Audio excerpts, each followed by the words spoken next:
जगाला शांतीचा संदेश देणारे महाकारुण तथागत सम्यक संबुद्ध भगवंतांनी निर्माण केलेला सद्धम्म प्रचार आणि प्रसार करणारा पूजनीय भिक्खू संघ यांना त्रिवार वंदन.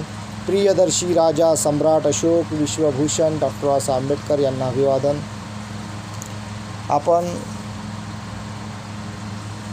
किशोर महादेवराव सरोदे यांच्या पुण्यानुमोदनाच्या कार्यक्रमानिमित्तानं आपण इथे प्रवचनाला सुरुवात करत आहोत.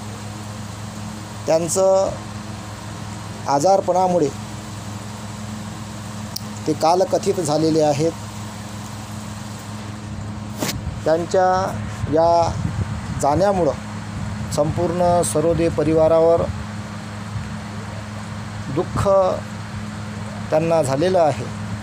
त्या दुःखामध्ये सहभागी परिवार, नातेवाईक, सर्व शेजारी पाजारी मित्रमंडळी सर्व इथे उपस्थित आहे.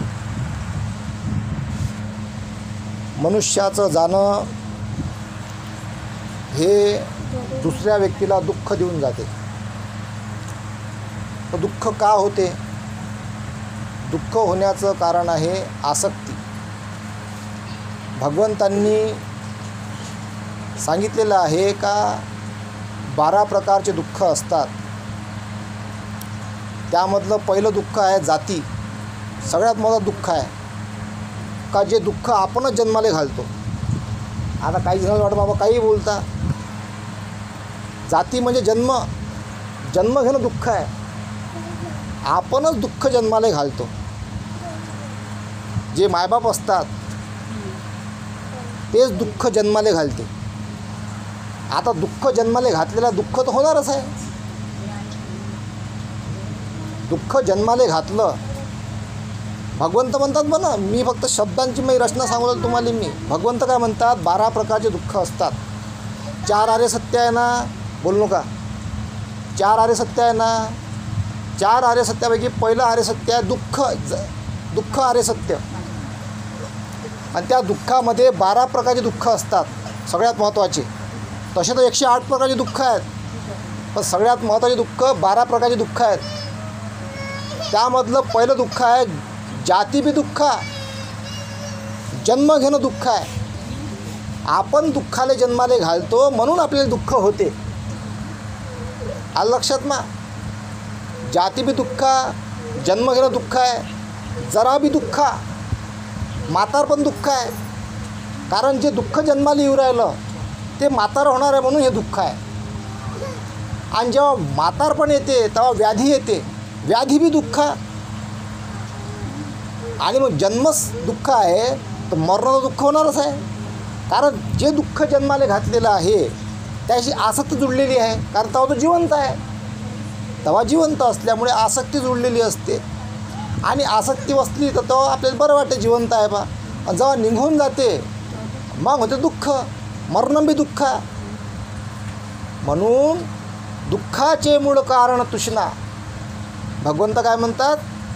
दुःखाचे मूळ कारण तृष्णा. दुःखाचे मूळ कारण तृष्णा कोणती आहे? तृष्णा राग, द्वेष, लोभ, मोह. आता जे दुःख होऊन राहिलं आपल्या जाण्यामुळं हे मोह आहे. आलं लक्षात? मोह बी दुःख. आता मोह विविध प्रकारचे असते. त्यामधला हा एक मोह असते. म्हणजे एखाद्या मित्राचा मोह असते, मैत्रिणीचा मोह असते, काकाचा मोह असते, मामाचा मोह असते, आईचा मोह असते, वडिलाचा मोह असते, पत्नीचा मोह असते, पतीचा मोह असते. विविध प्रकारचे मोह असतात. ते गाणं ऐकलं असेल तुम्ही, एक मोह के धागे. मोहाचे धागे आहे सगळे हे गुंतलेले, एकामेकाशी गुंतलेले आहेत. त्याचा एखादा मोहाचा धागा तुटला का मग दुःख होते. नातेवाईक असतात ना, आई वडील, मामा मामी, काका काकू, आजी आजोबा, दादा दादी, आहे का नाही, नाना नानी, परदादी परदादा, अधिक नातेवाईक असतात, मित्र मैत्रिणी, हे ते सगळ्याशी मोह जुळलेला असते. आणि म्हणून या मोहामुळे दुःखाचे मूळ कारण तृष्णा. हा मोह ही तृष्णा आहे.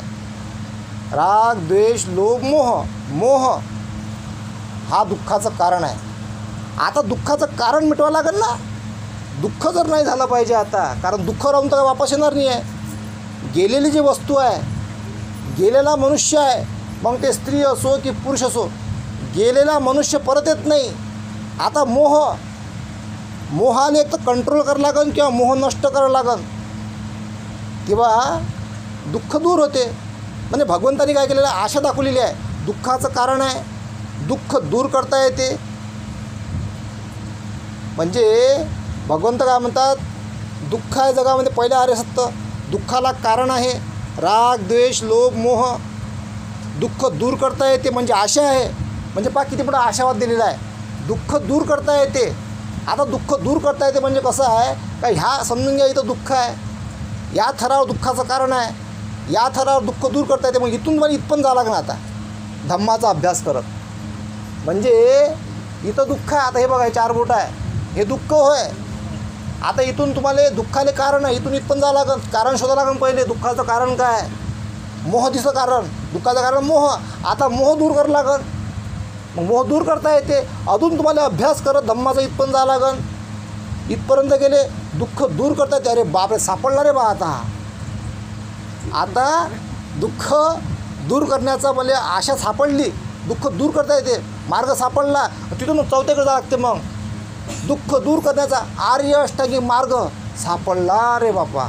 तसं असते ना, एखादं लेकरू हरपलं आहे का नाही, लेकरू हरपलं, मग काय झालं, दुःख झालं. दुःखाले कारण आहे, कारण आसक्ती आहे, कारण मोह आहे, ते दडलेला मोह आहे. तर लेकरू हरपलं तर मग आशा आहे, दुःख दूर करता येते. एक त्याला शोधा लागन, मग शोध चालू आहे. शोधलं, अरे बापरा सापडलं रे बा, सापडलं. शोधलं ना, सम्यक दृष्टी वापरली ना शोधण्याची, तर सापडला. मग काय झालं, दुःख दूर झालं. आता हे झालं भावचक्रातलं. पण धम्मातल्यामधलं जे 4 आर्य सत्य आहे, हे जर तुम्हाला सापडलं, आर्य अष्टांगी मार्ग हे जर बरोबर समजून घेतलं तर दुःख दूर होते.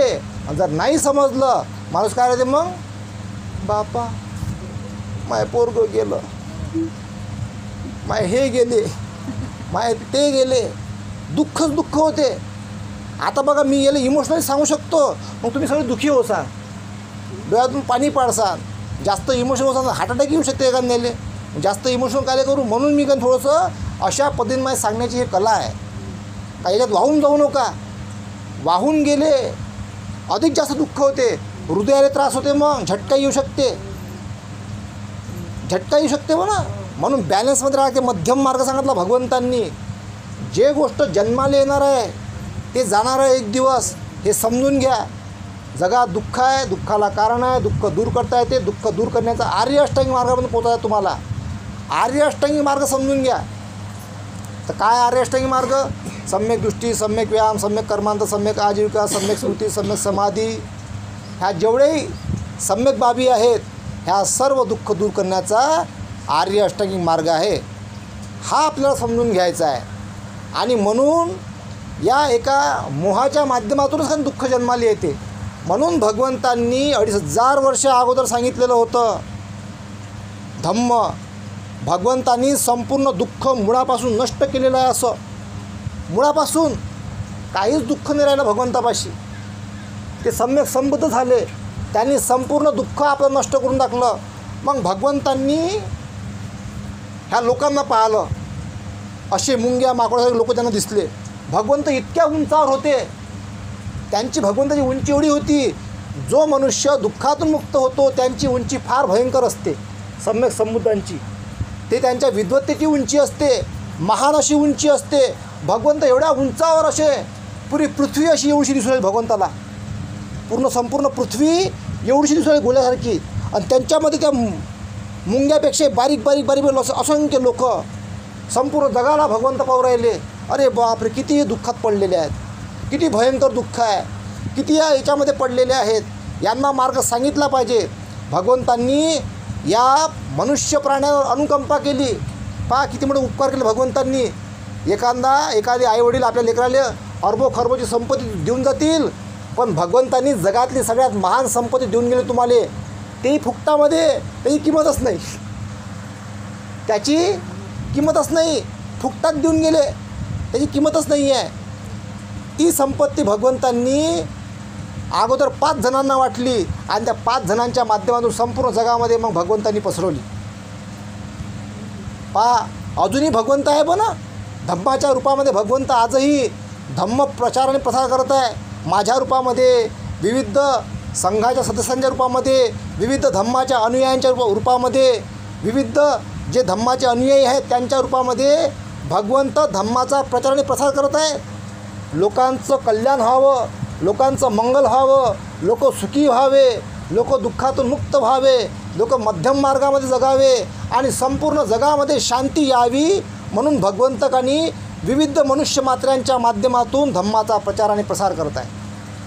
मग कोणी घेते, कोणी घेत नाही, कोणी जाणते, कोणी जाणत नाही. कारण आजही भयंकर अंधार आहे. कारण हे जग एक अंधार कोठडी आहे आणि ह्या जगातले आपण एक कैदी आहोत. पण जे कैदी आहेत त्याला माहीतच नाही आम्ही कैदी आहो म्हणून. जे कैदी आहे ना त्याला माहीतच नाही आम्ही कैदी आहो म्हणून. काऊन नाही माहीत? कारण ते दुःखाच्या कारणामध्ये गुरफटलेले आहेत, तृष्णेमध्ये गुरफटलेले आहेत, रागामध्ये गुरफटलेले आहेत, द्वेषामध्ये गुरफटलेले आहेत, लोभामध्ये गुरफटलेले आहेत, मोहामध्ये गुरफटलेले आहेत. याच्यात अटकलेले आहेत ते, या गोल्यामध्ये. रागाच्या गोल्यात अटकले, द्वेषाच्या गोल्यामध्ये अटकले, लोभाच्या गोल्यामध्ये अटकले, मोहाच्या गोल्यामध्ये अटकले. या गोल्यामध्ये अटकून ते एवढे गुरफटलेले आहे त्याच्यामध्ये का त्याने काही बाहेरचं जगत दिसत नाही. धम्म त्याला समजतच नाही. कारण ते त्या अंधारामध्ये गेलेले आहेत, अंधाराच्या गर्तेमध्ये लपलेले आहेत, अंधाराच्या एकदम खोलावर गेलेले आहेत. त्यांना प्रकाश काय माहीत, त्याला धम्म काय माहीत होईल, ते धम्म कसा समजेल. आणि म्हणून एवढा भयंकर अंधार असल्यामुळं म्हणून शिकल्या सवरल्यापासून तर अनपणापर्यंत आणि अनपणापासून तर शिकल्या सवरल्यापर्यंत गरिबापासून श्रीमंतापर्यंत गुन्हे घडत राहतात. मर्डर होते, खून होते, व्याभिचार होते, खोटं बोलले जाते, हिंसा होते, चोरी होते, विविध प्रकारच्या घटना घडतात, पाचशील तुटते. म्हणून ह्या घटना का होतात? कारण अंधारामध्ये पडलेले आहेत. म्हणून भगवंतांनी म्हटलेलं आहे दुःखाचे मूळ कारण तृष्णा. तृष्णा दूर करा, तृष्णा दूर करा आणि आर्य अष्टांगी मार्ग समजून घ्या. म्हणून बाबासाहेबांनी म्हटलं होतं मुझे पढे लिखे लोगों ने धोका दिया. कारण शिक्षणाला धम्माची जोड नव्हती. मग बाबासाहेबांनी जाणलं, समजून घेतलं, अभ्यास केला, परिपक्वतेनं जाणलं बाबासाहेबांनी का माझ्या समाजाला धम्माची गरज आहे. मग बाबासाहेबांनी 14 ऑक्टोंबर 1956 रोजी आपल्याला धम्म दिला. कारण शिक्षणाला धम्माची जोड पाहिजे. हाच धम्म माझ्या समाजाचा आणि देशाचा उद्धार करेल, माझ्या समाजाचा आणि देशातील नागरिकांचा उद्धार करेल. हा धम्म प्रकाशमान आहे, हा प्रकाशाकडे घेऊन जाणारा धम्म आहे, हा प्रगतीकडे घेऊन जाणारा धम्म आहे, हा उज्ज्वल भविष्याकडे घेऊन जाणारा धम्म आहे. याच धम्मामुळे संपूर्ण देशाची प्रगती होईल आणि संपूर्ण जगाची प्रगती या धम्मामुळे होईल. हे बाबासाहेबांनी जाणलं आणि तो धम्म बाबासाहेबांनी आपल्याला 14 ऑक्टोंबर 1956 रोजी स्वतःही स्वीकारला आणि सगळ्यांनाही दिला. सगळ्यांनी घेतला, स्वीकारला. आणि पण त्यांनी धम्माचं फक्त बौद्ध म्हणून लेबल लावलं, पण त्या समुद्रामध्ये उतरलेच नाही, समुद्रामध्ये तेरलेच नाही. समुद्रामध्ये काय काय आहे हे माहीतच करून घेतलं नाही. आणि म्हणून ज्यांना कळलं त्यांचं कल्याण झालं, त्यांचं मंगल झालं. आणि ज्यांना कळलं नाही ते आजही अंधारामध्येच आहे, गुरफटलेले आहेत. आणि म्हणून ह्या धम्माच्या अभावामुळं जे लोक रागामध्ये, द्वेषामध्ये, लोभामध्ये, मोहामध्ये पडलेले आहेत, मग ते गरीब असो की श्रीमंत असो, कर्मचारी वर्ग असो की प्रायव्हेट वर्ग असो, गृहस्थी कामगार असो की अधिक कुठला व्यावसायिक असो, हे सगळे जे लोभामध्ये पडलेले आहेत मग हे काय करतात, लुटत राहतात, आपला दोष वाढवतात, अकुशल कर्म त्यांच्या माध्यमात होत राहते. मग दुर्घटना घडतात, फाटलं घेते, लकवा मारते, ॲक्सिडंट होते, विविध प्रकारच्या दुर्घटना घडतात या कर्मामुळं. आता पगारही आहेत, 1 लाख पगार आहे, 50,000 पगार आहे, 2 लाख पगार आहे, 1.5 लाख पगार आहे. पगार असूनसुद्धा काही विविध प्रकारचे पैसे खातात, घरकुलचे पैसे खातात, साईन माराचे पैसे घेतात, विविध योजनेचे पैसे खातात, रस्त्याचे पैसे खातात, बांधकामाचे पैसे खातात, पुलाचे पैसे खातात आणि त्या दोष वाढवतात. त्याच्यामुळे त्यांना बिमाऱ्या होतात, त्यांची येणारी पिढी सर्व संपत्ती बर्बाद करून टाकते. अशी संपत्ती टिकत नाही. म्हणून चांगल्या मार्गाने संपत्ती मिळवलेली संपत्तीच ते टिकून राहते. आणि त्याच मार्गाने आपण आपलं कार्य केलं पाहिजे. हे सर्व भगवंतांनी सांगितलेलं आहे. माझ्याजवळचं काहीच नाही. मी फक्त तुम्हाला सोप्या भाषेमध्ये सांगत आहे. या दादांच्या पुण्यानुमोदनाच्या कार्यक्रमानिमित्तानं हे समजलं पाहिजे. म्हणून जन्म घेणं दुःख आहे, दुःखाला कारण आहे, दुःख दूर करता येते आणि दुःख दूर करण्याचा आर्य अष्टांगिक मार्ग आहे. आता हे 4 आर्य सत्य विविध क्षेत्रामध्ये काम करते. एका क्षेत्रामध्ये काम नाही करत. 4 आर्य सत्य विविध क्षेत्रामध्ये काम करते. डॉक्टर लाईनमध्ये काम करते. म्हणजे जे संविधानाचे 4 स्तंभ जे आहेत, प्रत्येक डिपार्टमेंटमध्ये 4 आर्य सत्य काम करते. संसद, कार्यपालिका, न्यायपालिका, मीडिया हे 4ही स्तंभावर कानी 4 आर्य सत्य काम करते प्रत्येक क्षेत्रामध्ये. मग कामगार वर्ग असो, नोकरीवाला वर्ग असो, प्रायव्हेट डिपार्टमेंटचा वर्ग असो, बिझनेसमॅन असो, व्यापारी असो, डॉक्टर असो, इंजिनियर असो, वकील असो, जज असो, कलेक्टर असो, कोणत्याही क्षेत्रामध्ये काम करणारा असो, शेतकरी असो, मजूर असो, कष्टकरी असो, नेता असो, कुठला एखादा कार्यकर्ता असो, कोणत्याही क्षेत्रामध्ये कोणताही मनुष्य प्राणी कार्य करणारा असेल, प्रत्येक मनुष्याला हे 4 आर्य सत्य लागू आहेत. आणि त्याला ह्या 4 आर्य सत्याला समजून उमजून त्याला बारकाईनं समजून त्यामध्ये उतरून त्याला ते समजून आपलं कार्य करावं लागते. तेव्हाच तो आपलं चांगलं जीवन कंठित करू शकते. आणि त्याला समजलं तर तो आपलं जीवन चांगलं सुखाने आणि आनंदाने जगू शकतो. म्हणून या 4 आर्य सत्याला समजून घ्या. आता तुम्ही ज्या दुःखाला चिटकून आहे त्याला चिटकून राहू नका. जन्म घेणं दुःख आहे, भगवंतांनी सांगितलं. दुःखाला कारण आहे म्हणजे मोह, ज्याला आपण जुडलेलो असतो एखाद्या व्यक्ती निघून या मोहचं कारण आहे त्याच्यामध्ये दडलेलं एक. त्यानंतर त्या दुःख दूर करता येते आणि दुःख दूर करण्याचा आर्य अष्टांगिक मार्ग. आर्य अष्टांगिक मार्ग समजून घ्या आणि आपल्या दुःखाला दूर करा. म्हणजे काय होईल, आपल्याला दुःख होणार नाही. आपण कितीही रडलो, कितीही डोळ्यातून पाणी पाडलं आणि कितीही दुःख करत राहिलो तरी गेलेली वस्तू, गेलेला मनुष्य कधीही परत येत नाही. कारण तो आता गेलेला आहे. तो 4 धातूमध्ये विलीन झालेला आहे. पृथ्वी, आप, तेज आणि वायू. पृथ्वीचा भाग पृथ्वीमध्ये गेला, आपचा भाग आपमध्ये गेला, ऊर्जेचा भाग ऊर्जेमध्ये गेला, तेज आणि वायूचा भाग वायूमध्ये गेला. म्हणजे मातीतला भाग मातीमध्ये, पाण्यातला भाग पाण्यामध्ये, अग्नीतला भाग अग्नीमध्ये आणि वायूचा भाग वायूमध्ये गेलेला आहे. आणि तो त्या ठिकाणी विलीन झालेला आहे. आता त्यामध्ये एक चेतना असते. आता ह्याचं प्रमाण नाही आहे. तर चेतना ती कुठंतरी आपलं नवीन एक घर शोधल आणि पुन्हा आपलं काहीतरी तिथं निर्माण करल. त्याच्या कर्मानुसार तिकडं आपण न जाता आपण याच जन्माला चांगलं बनवूया, याच जन्माला सुखद बनवूया, याच जन्माला आनंदमय, प्रसन्नमय आणि कुशल कर्माने भरून आपलं जीवन आनंदाने कंठित करूया. कारण आपण याच जन्मामध्ये आपण काही चांगले कर्म केले पाहिजे, याच जन्माने चांगले कर्म केले पाहिजे. म्हणून कुशल कर्म वाढवण्यासाठी सर्वात चांगलं असते माता पितू उपट्ठानं कुत्तदारस संग हो अनाकुलाचं कमवंता येतं मंगलम उत्तमं. माता पितांची सेवा करा. गरीब असा की श्रीमंत असा, चांगले बोला तर सही. तुम्ही जे चटणी भाकर खाता तेच आपल्या आईवडिलांना द्या. आपल्या गरिबीमध्ये असा की श्रीमंतीमध्ये असा, चांगलं बोलायला का पैसे लागते काय? चांगलं असतं बोलू लागते. तेवढं आपलं काम करा. आणि ते जर तुम्ही करत राहिले त्याच्यापासून आपले कुशल कर्म वाढतात. माफी मागा, काही गलती झाली असेल तर माफ करा, माफी मागा आणि त्यापासून आपलं मनमुटाव दूर करा. व्यसन करता व्यसन सोडून द्या. दारू पिणं सोडून द्या. नशा करत असाल नशा करणं सोडून द्या.